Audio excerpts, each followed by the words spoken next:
Your account has been blocked permanently because you tried to initiate payment during slot close time. এই একটা message ভারতীয় visa প্রত্যাশীদের জন্য বর্তমানে একটি বিশাল এবং অত্যন্ত বড় উদ্বেগের কারণ হয়ে দাঁড়িয়েছে। অনলাইনে অ্যাপয়েন্টমেন্ট নেওয়ার সময় অনাকাঙ্ক্ষিত ব্লক বা ব্যান হওয়ার ভয়াবহ সমস্যাটি। বাংলাদেশ থেকে প্রতিদিন হাজার হাজার মানুষ উন্নত চিকিৎসা গ্রহণ, দর্শনীয় স্থান ভ্রমণ, আত্মীয় স্বজনের সাথে দেখা করা অথবা ব্যবসার উদ্দেশ্যে প্রতিবেশী দেশ ভারতে যাওয়ার জন্য ভিসার আবেদন করে থাকেন। কিন্তু সম্প্রতি আবেদনকারীদের একটি বিশাল অংশ অনলাইনে একটি কমন এবং অত্যন্ত হতাশাজনক সমস্যার সম্মুখীন হচ্ছেন। আবেদন করার এক পর্যায়ে তাদের কম্পিউটার বা মোবাইলের স্ক্রিনে একটি মেসেজ দেখাচ্ছে, যেখানে ইংরেজিতে লেখা থাকছে, "error, your account has been blocked permanently because you tried to initiate payment during slot close time." এই মেসেজটি দেখার পর অনেক সাধারণ মানুষ যারা প্রযুক্তির সাথে খুব বেশি পরিচিত নন, তারা একেবারে হতবাক হয়ে যাচ্ছেন এবং বুঝতে পারছেন না তাদের এত কষ্টের আবেদনটির ভাগ্যে আসলে কি ঘটল এবং তাদের পরবর্তী করণীয় বা সমাধানই বা কী। আমাদের দেশের প্রেক্ষাপটে ভারতীয় ভিসার চাহিদা সবসময়ই অনেক বেশি থাকে, আর এই বিপুল পরিমাণ মানুষের চাপ সামলাতে ইন্ডিয়ান ভিসা অ্যাপ্লিকেশন সেন্টার বা আইভ্যাক প্রতিনিয়ত তাদের সিস্টেম আপডেট করে থাকে। বর্তমানে ভিসা আবেদনের ক্ষেত্রে অনলাইনে অ্যাপয়েন্টমেন্ট নেওয়া এবং পেমেন্ট করা একটি বাধ্যতামূলক ধাপ, কিন্তু এই ধাপটি পার হতে গিয়ে অনেকেই নানা রকম বিপত্তিতে পড়ছেন। বিশেষ করে যারা নিজে নিজে আবেদন করার চেষ্টা করেন অথবা যারা ইন্টারনেট বা কম্পিউটারের ব্যবহার সম্পর্কে খুব একটা দক্ষ নন, তাদের ক্ষেত্রে এই ব্লক হওয়ার প্রবণতা অনেক বেশি দেখা যাচ্ছে। একটি আবেদন সঠিকভাবে পূরণ করতে অনেক সময় এবং ধৈর্যের প্রয়োজন হয়। সব তথ্য নির্ভুলভাবে দিয়ে যখন একজন আবেদনকারী পেমেন্ট করার ধাপে পৌঁছান এবং হঠাৎ করে দেখেন যে তার অ্যাকাউন্টটি চিরতরে ব্লক করে দেওয়া হয়েছে, তখন তার মানসিক অবস্থা কতটা খারাপ হতে পারে তা সহজেই অনুমেয়। বিশেষ করে যারা জরুরি চিকিৎসার জন্য ভারতে যেতে চাচ্ছেন, তাদের জন্য এই ধরনের বিলম্ব বা সমস্যা রীতিমতো জীবনের জন্য হুমকি হয়ে দাঁড়াতে পারে। প্রথমেই আমাদের খুব ভালোভাবে বুঝতে হবে এই সমস্যাটি আসলে কেন হচ্ছে এবং এর পেছনের কারিগরি বা টেকনিক্যাল কারণগুলো মূলত কি কি। ইন্ডিয়ান ভিসা অ্যাপ্লিকেশন সেন্টারের ওয়েবসাইটে যখন অ্যাপয়েন্টমেন্ট নেওয়ার জন্য নতুন স্লট খোলা হয়, তখন সেখানে একটি নির্দিষ্ট সময়সীমা বা টাইম লিমিট একেবারে কঠোরভাবে বেঁধে দেওয়া থাকে। সার্ভারের ওপর যেন অতিরিক্ত চাপ না পড়ে এবং সবাই যেন একটি সুশৃঙ্খল প্রক্রিয়ার মাধ্যমে আবেদন করতে পারেন, মূলত সেই উদ্দেশ্যেই এই টাইম লিমিট দেওয়া হয়। এই নির্দিষ্ট সময়ের মধ্যেই প্রত্যেক আবেদনকারীকে তার ভিসা ফি পরিশোধ বা পেমেন্ট প্রক্রিয়া সম্পূর্ণভাবে সম্পন্ন করতে হয়। কিন্তু বাস্তব চিত্রটি অনেক সময় ভিন্ন হয়। অনেকেই সার্ভারের প্রচণ্ড ধীরগতি, নিজের ব্রডব্যান্ড বা মোবাইল ডাটার দুর্বল ইন্টারনেট কানেকশন সমস্যা, ব্রাউজার হ্যাং হয়ে যাওয়া বা পেমেন্ট গেটওয়েতে দেরিতে ওটিপি আসার কারণে নির্দিষ্ট সময়ের মধ্যে পেমেন্ট করতে পুরোপুরি ব্যর্থ হন। মূল সমস্যাটি তৈরি হয় ঠিক তখনই যখন ওই নির্দিষ্ট সময়সীমা পার হয়ে যাওয়ার পরও কেউ জোর করে পেমেন্ট করার চেষ্টা চালিয়ে যান। আপনি যখন টাকা বা ভিসা ফি দেওয়ার জন্য শেষ চেষ্টা করছিলেন, ততক্ষণে হয়তো সিস্টেমের নিয়ম অনুযায়ী অ্যাপয়েন্টমেন্টের সময় সম্পূর্ণ শেষ হয়ে গিয়েছিল অথবা সেই নির্দিষ্ট স্লটটি পুরোপুরি বন্ধ হয়ে গিয়েছিল। সময় শেষ হওয়ার পর বা স্লট ক্লোজ হওয়ার পর পেমেন্ট ট্রাই করার কারণে আইভ্যাকের অটোমেটেড সিকিউরিটি সিস্টেম আপনাকে একজন স্প্যামার, বট বা অননুমোদিত অ্যাক্সেস চেষ্টাকারী হিসেবে চিহ্নিত করে ফেলে। বর্তমান ডিজিটাল যুগে সার্ভারের নিরাপত্তা অত্যন্ত গুরুত্বপূর্ণ একটি বিষয়।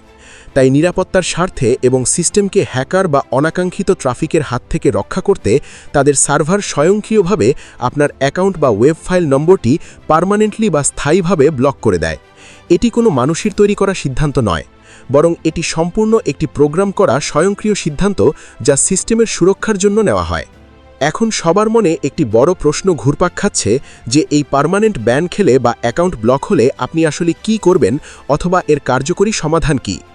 যেহেতু আপনার স্ক্রিনে আসা মেসেজে অত্যন্ত স্পষ্টভাবে বলা হচ্ছে যে অ্যাকাউন্টটি স্থায়ীভাবে ব্লক করা হয়েছে, তাই আপনাকে প্রথমেই এই চরম সত্যটি মেনে নিতে হবে যে সেই একই ওয়েব ফাইল নম্বর দিয়ে আর কোনোভাবেই পেমেন্ট করা সম্ভব হবে না এবং ওই নম্বর দিয়ে কোনো অ্যাপয়েন্টমেন্ট নেওয়াও আর কখনোই সম্ভব হবে না। অনেকেই এই বিষয়টি না বুঝে বারবার একই নম্বর দিয়ে চেষ্টা করতে থাকেন এবং শুধু নিজেদের মূল্যবান সময় নষ্ট করেন। এক্ষেত্রে আপনার জন্য একমাত্র এবং সবচেয়ে বাস্তবসম্মত সমাধান হচ্ছে সম্পূর্ণ নতুন করে একটি ভিসা অ্যাপ্লিকেশন ফর্ম শুরু থেকে শেষ পর্যন্ত পুনরায় পূরণ করা। হ্যাঁ, এটি অত্যন্ত কষ্টকর এবং সময় সাপেক্ষ ব্যাপার, কিন্তু এছাড়া আর কোনো সহজ পথ খোলা নেই। নতুন করে সব তথ্য দিয়ে ফর্ম পূরণ করার পর আপনি একটি সম্পূর্ণ নতুন ওয়েব ফাইল নম্বর পাবেন। তারপর সেই নতুন নম্বরটি ব্যবহার করে আপনাকে আবার নতুন উদ্যমে পেমেন্ট করার জন্য চেষ্টা করতে হবে। তবে এবার নতুন করে আবেদন করার সময় আপনাকে পূর্বের ভুলগুলো থেকে শিক্ষা নিতে হবে এবং কিছু অত্যন্ত গুরুত্বপূর্ণ সতর্কতা অবলম্বন করা জরুরি। পেমেন্ট করার জন্য যখন অনলাইনে স্লট ধরা হয় তখন সবার প্রথমে আপনার ইন্টারনেট কানেকশন যেন সর্বোচ্চ পর্যায়ের দ্রুত এবং স্থিতিশীল থাকে সেদিকে তীক্ষ্ণ নজর রাখবেন। প্রয়োজনে ডাটা কানেকশন এবং ওয়াইফাই দুটোই প্রস্তুত রাখবেন যাতে একটি ফেল করলে অন্যটি ব্যবহার করা যায়। পেমেন্ট করার জন্য প্রয়োজনীয় ব্যাংক কার্ডের নম্বর, মেয়াদোত্তীর্ণের তারিখ অথবা মোবাইল ব্যাংকিং যেমন বিকাশ বা নগদের তথ্য আগে থেকেই একটি কাগজে লিখে বা হাতের কাছে প্রস্তুত রাখবেন, যাতে করে পেমেন্ট পেজে যাওয়ার পর তথ্য খুঁজতে গিয়ে আপনার অযথাই একটি সেকেন্ডও সময় নষ্ট না হয়। স্লট ওপেন হওয়ার সাথে সাথেই কোনো রকম দেরি না করে খুব দ্রুত পেমেন্ট প্রক্রিয়া শুরু করতে হবে এবং মোবাইল কাছে রাখবেন যেন ওটিপি আসার সাথে সাথে বসিয়ে দেওয়া যায়। সবচেয়ে বেশি সতর্ক থাকতে হবে পেমেন্ট পেজ লোড হওয়ার সময়টাতে। যদি কোনো কারণে আপনি দেখতে পান যে পেমেন্ট পেজ লোড হতে স্বাভাবিকের চেয়ে অনেক বেশি সময় নিচ্ছে, স্ক্রিন আটকে আছে এবং আপনি বুঝতে পারছেন যে আপনার স্লটের জন্য নির্দিষ্ট সময় পার হয়ে যাচ্ছে, তখন কোনোভাবেই আর জোর করে পেমেন্ট করার চেষ্টা করবেন না। পেজ বারবার রিলোড করবেন না বা পেমেন্ট সাবমিট বাটনে বারবার ক্লিক করবেন না, কারণ স্লট ক্লোজ হওয়ার পর পেমেন্ট ইনিশিয়েট করলেই সিস্টেম আপনাকে আবারও ঠিক আগের মতোই ব্লক করে দিতে পারে এবং আপনাকে আবার নতুন করে ফর্ম পূরণ করার যন্ত্রণায় পড়তে হবে। তাই সময় শেষ হয়ে গেলে বরং পেজ থেকে বের হয়ে আসাটাই বুদ্ধিমানের কাজ।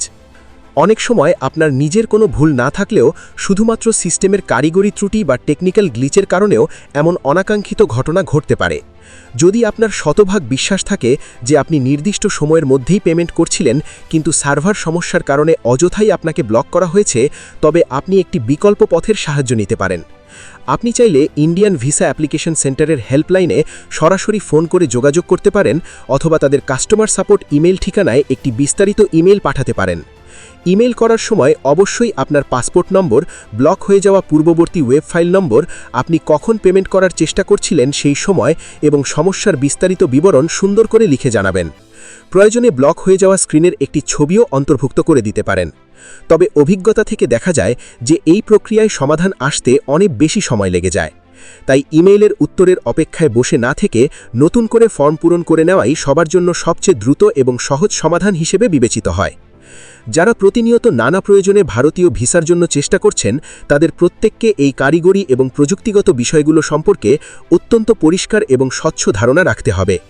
ভিসা প্রসেসিং বা ভিসা প্রক্রিয়াকরণের কাজগুলো এমনিতেই অনেক বেশি সময় সাপেক্ষ এবং এটি আবেদনকারীর চরম ধৈর্যের পরীক্ষা নেয়। তার উপর পেমেন্ট করতে গিয়ে এমন পার্মানেন্ট ব্লক হওয়ার মতো অনাকাঙ্ক্ষিত ঘটনা আবেদনকারীদের মানসিকভাবে আরও অনেক বেশি ক্লান্ত এবং হতাশ করে তোলে। তাই সঠিক সময়ে সঠিক পদ্ধতি অনুসরণ করে পেমেন্ট সম্পন্ন করার আসলে কোনো বিকল্প নেই। পরবর্তীতে যখনই আপনি অ্যাপয়েন্টমেন্ট নেওয়ার জন্য বসবেন, তখন আপনার মাথায় অবশ্যই এই কথাটি গেঁথে রাখবেন যেন স্লট ক্লোজ হওয়ার পর বা সময় শেষ হয়ে যাওয়ার পর কোনোভাবেই পেমেন্ট গেটওয়েতে ক্লিক করা বা নতুন করে ট্রানজ্যাকশন করার বিন্দুমাত্র চেষ্টা করা না হয়। একটু বেশি সচেতন হলে, একটু আগে থেকে প্রস্তুতি নিলে এবং অনলাইনের এই নিয়মগুলো সঠিকভাবে মেনে চললে এই ধরনের চরম বিরক্তিকর এবং অনাকাঙ্ক্ষিত ঝামেলা থেকে খুব সহজেই মুক্তি পাওয়া সম্ভব এবং সফলভাবে ভিসার অ্যাপয়েন্টমেন্ট পাওয়া সম্ভব।